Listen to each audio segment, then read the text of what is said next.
bring up Dan Ramos!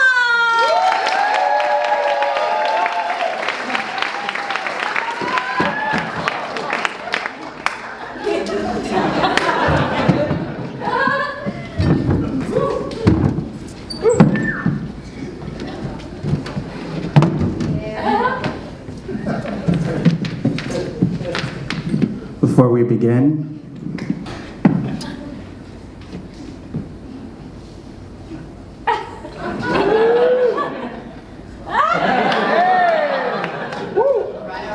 it's a super inside joke for Filipinos, thank you. Head down to Jollibee, they're not paying me to advertise them. So to begin with, I am proud to be Cambodian. No, I'm Filipino, you could smell it.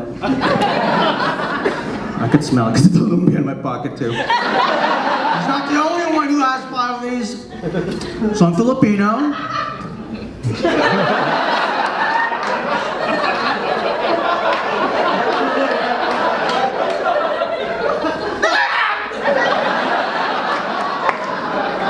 Okay. That was a little bit awkward.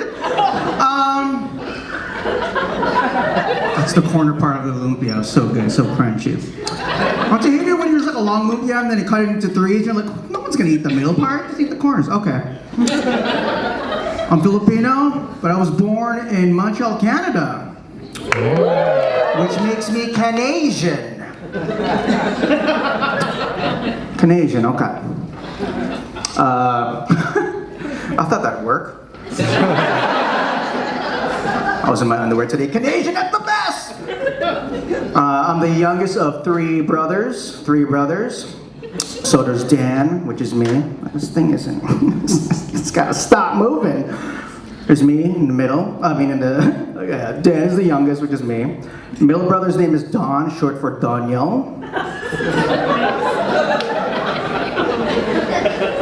Did you just move? And then the third one, the eldest one, is Guess. No, his name is not Guess. Dan, Don, and someone say Din? Who said Din? If you said Din, then you are wrong. No, Ernesto Jr. Doesn't feel right, you know. Usually the Filipino, hey, this is James, Jenalyn, Jun, Jollibee Jr. This is how my dad picked our names, right? The first one comes out, oh, you look exactly like me. You are a mini-me. I'm gonna call you Ernesto Jr. And then the second one comes out, oh, wow, you have a serious face. I'm gonna give you something from like the mafia. Dawn. Yeah, dawn. You see the sunrise over there? Because it's dawn. Where? Dawn. And I came out, you know, my dad's all like, what is this gremlin? I don't know what the, sure this is mine? I don't know what to name this guy. I could call him, I caught him, that's the joke. I can't call him Ernesto Jr. I can't call him Don, because Don's such a good name. Don, D-O-N. Put the line beside the O-A. Don, okay. That's how my name, that's Dan. You know, when I was growing up, there weren't any Filipinos on television that I could relate to, right? The only family that I could identify with were the Tanners from Full House. I was so obsessed with them because I looked at them and I'm like, you know what, they're exactly like me, okay? They had 3 girls in their family, my family had 3 boys, right? They had a bunch of uncles living in their house, so did we. I was like, who is this guy? Oh, it's your uncle! Are you sure? Why is he wearing my socks? I wanted to be like them in every single way, shape, and form.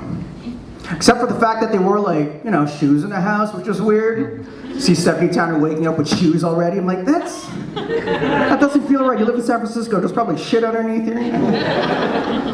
But I didn't care, you know? So one day I was like, fuck it. I'm gonna wear my shoes inside. I wanted to be white. So before going to church on a Sunday morning, okay? Yeah, okay. I put on my shoes, right, and I'm walking to the kitchen in my pantulog, you know, long t-shirt, no underwear. And Ernie and Dawn is sitting beside me looking at me eating the chicken and rice, because that's our breakfast, right? Cereal. Get the fuck out of here. Chicken, rice, meat, spam, eggs, and then you burp in school. What's that smell? Oh, I'm full. And it's still 8 a.m. You stop laughing. Thanks. So Ernie's like, Dad, what are you doing? You're gonna get in trouble. Don's like, yeah, Dad. And I'm like, that's just like Boathouse, you know? Then I hear my mom's slippers, coming, because she's using my dad's slippers because she can't find hers. She's looking at me. Hi, Don. Hi, Ernie. Don, why are you wearing your shoes? It's just like Full House. What? Just Ernie, where are you going? Don, stop running away. It's just like, like Full House. And she goes, oh, okay. And my mom was very understanding, she goes, Don, do you know? You're not white! And then I started crying into my chicken and rice, which then turned into lugao. Oh! That was a lugao bit. Wikipedia lugao. I love watching Jeopardy with my dad, because my dad would always yell out, what is the Philippines? What is the Philippines? Why am I not getting anything right? Yeah, because the category is Russian composers. I don't know what. But after like 18 years of watching Jeopardy, he got it right. He's like, see, Don? What is the Philippines? What is the matter in Philippines? I'm like, yeah, because the category is Asian countries that rhymes with Philippines. I like that laugh. It's good. I keep a mental note on laughs. Because when I'm sad alone, I close my eyes and I'm like, oh, those are good. I share too much. Share too much. My dad's a smuggler.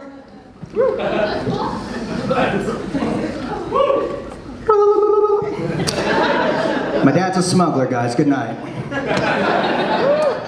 No, my dad, sorry. You like that? I wrote that down. I'll tell you why my dad's a smuggler. Around 2007, when I was still living in Montreal, Quebec, that's up in Canada, I emceed a family friend's wedding, and I bombed horribly in front of 300 Filipinos, which was so funny. But my mom, dad, and my brother Don shared a table with another family. It was a lovely Jewish family from New York, and they got along so well, right? My mom was drinking with their mom. My dad was judging their dad like this, You gonna drink more wine? And after the end of the night, that family loved our family, and they invited us to stay with them in their summer home in this place called the Hamptons. Look, what the heck is a Hamptons? Like, well, you guys are fun. You guys come on down. Bring your bathing suits. Everything's gonna be on us.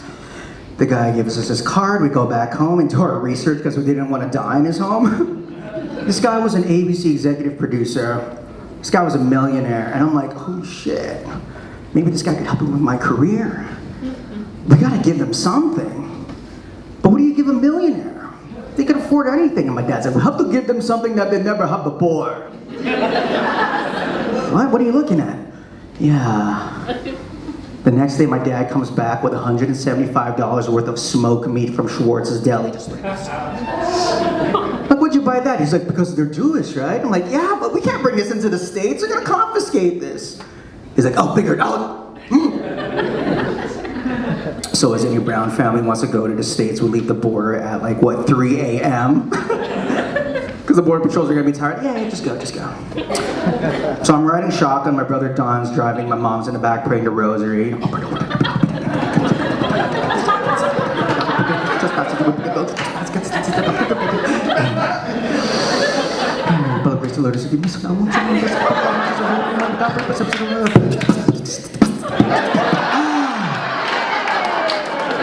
And then my dad's just sitting in the back with his fedora, just like. We reach to the border. Shh, tone down the stereo. We go to the border. Guy's like, hi, passports. We give him the passports. How long are you guys here for? Just the weekend. Where are you guys going? The Hamptons. Are you guys bringing anything? My brother says, no. I just go, come on. My mom's like, no.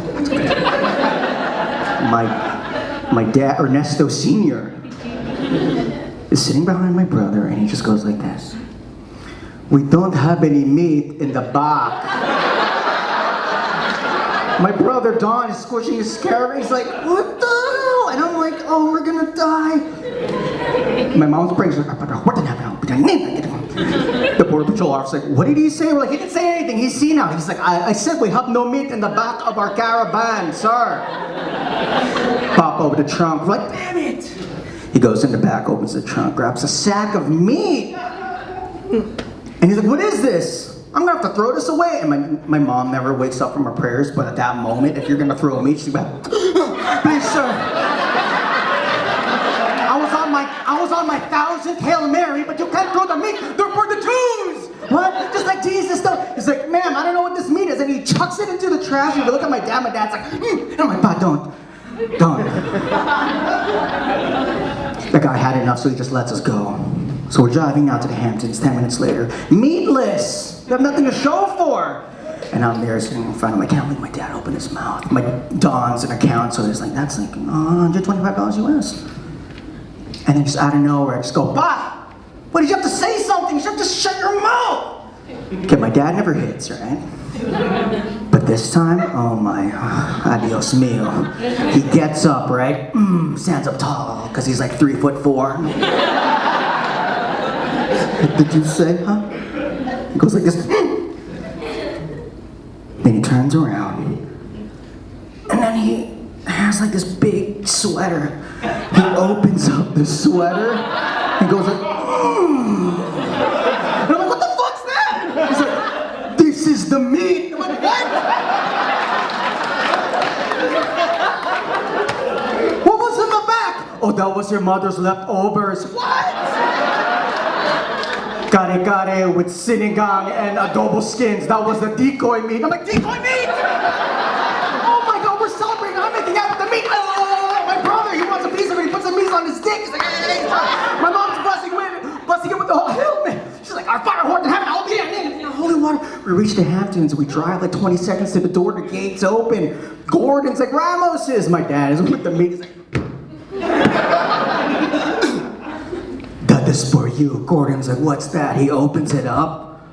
I see kosher tears already onto the meat. He's like, is this? He's like, yes, smoked meat from Schwartz's Deli. Oh my God, he was so thankful. The whole day, he was just like eating meat, and we're swimming at his pool, right? I'm like, Pa, are you ever gonna tell him that you sat on that for the next 8 hours? He's like, no, let him eat it. Okay, guys, I hope you guys have a good time.